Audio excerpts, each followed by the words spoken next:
Hola dibujantes, hoy vamos a practicar a carboncillo utilizando este tipo de papel. Si nos damos cuenta, hay una parte que brilla y otra que no. La parte que no brilla es esta y es la que vamos a utilizar para hacer un dibujo de una cabeza con carboncillo. Así que ten en cuenta que un papel marrón de estos, de envolver normal, que es muy barato, se utiliza para hacer apuntes a carboncillo. Y creo que este vídeo te puede servir bastante a la hora de hacer una cabeza de frente masculina. Así que, sin más, cabecera y comenzamos.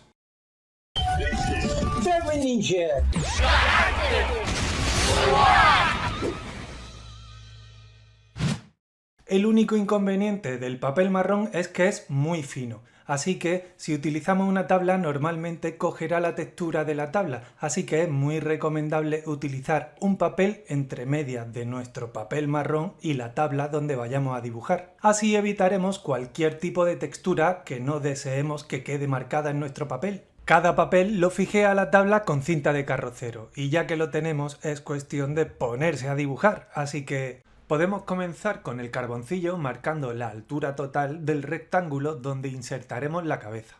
Hacer el movimiento sin llegar a marcar en un primer momento nos ayuda para calcular y saber dónde queremos la línea y luego ya marcarla. Buscamos el centro con una vertical. El siguiente paso es dividir en tres partes iguales la altura. Esto lo hago a ojo, más o menos por ahí. Una vez que tengamos las divisiones hechas, simplemente alargaremos las líneas. Para terminar el rectángulo haremos una vertical a cada lado, intentando que la distancia al centro sea igual. Haremos unas verticales para indicar la anchura del cuello y con unas curvas insinuaremos los trapecios.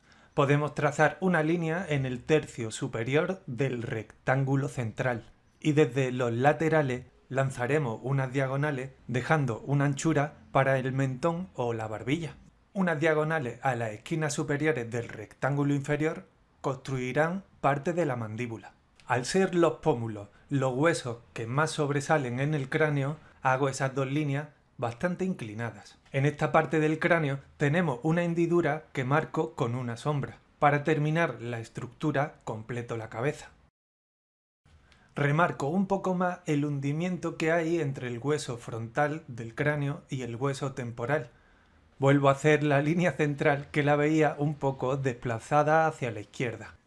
Insinúo las orejas teniendo en cuenta que deben ocupar el tercio central, pero no sé por qué tiendo a hacerla un poco más pequeña.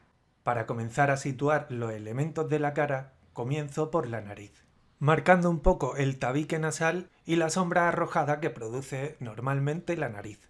Con unas líneas curvas podemos insinuar los párpados, ayudándonos de dos círculos colocaremos lo que serán los ojos.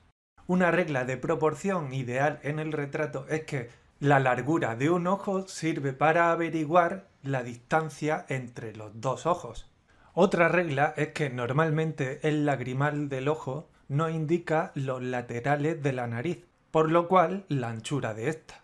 Y para saber la anchura de la boca es común que se haga lanzando dos líneas imaginarias desde el centro de los ojos. Debajo del labio inferior podemos marcar una sombra que normalmente cae ahí. Retoco un poco los ojos y sitúo las cejas, que acompañan a las inclinaciones del cráneo.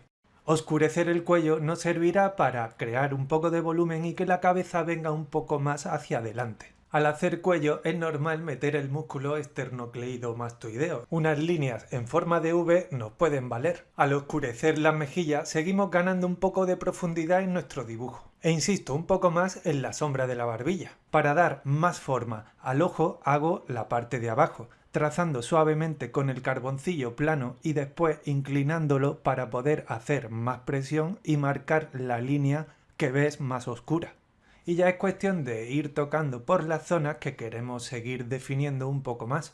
Marcar la estructura ósea del cráneo, como pueden ser los pómulos, normalmente funciona en retrato masculino. Para dar toques de luz podemos utilizar una tiza. Al ser el papel marrón, el blanco de la tiza queda más realzado por contraste. Y lo siento, pero aquí empiezo a liarla un poco en la nariz y a probar cosas que no terminan de quedar demasiado bien.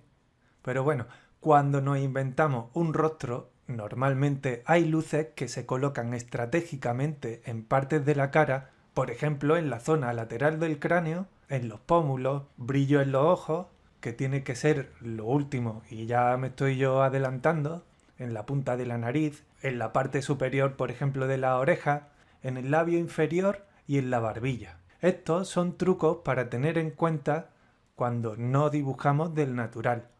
Y hay veces que nos pueden ayudar a conseguir volumen en una cabeza aunque no la estemos inventando. Este tipo de trucos puede llevarnos a tener carencia en el dibujo y no solventarla. A mí me pasa, por ejemplo, con la oreja. Detectar nuestras propias carencias en el dibujo es el camino para mejorar. Al utilizar el carboncillo sobre este tipo de papel es muy fácil retirar la estructura que hicimos en un principio, por ejemplo con el dedo. Otro truquillo para hacer ojos es que normalmente una línea negra en el exterior funciona bastante bien, al igual que hacer oscura la pupila nos ayudará para dar sensación de realismo por contraste.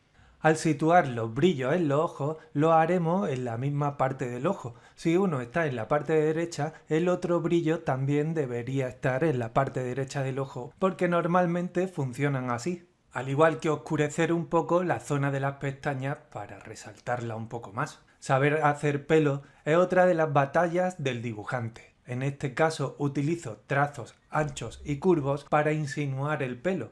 No quiero hacer pelo por pelo, sino hacer que se entienda mediante la mancha.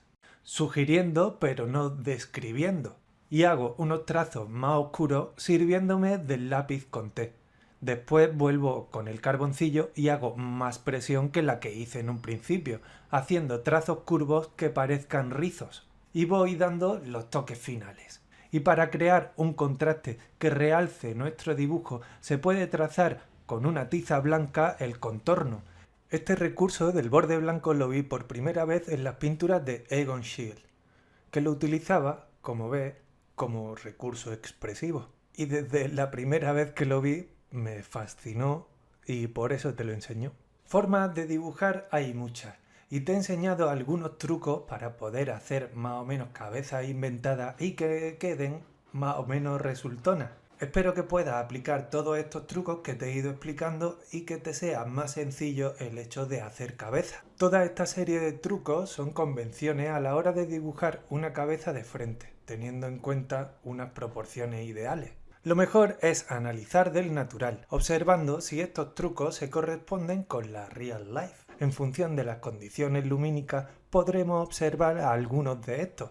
Así será más fácil localizarlos a la hora de hacer un retrato observando un modelo.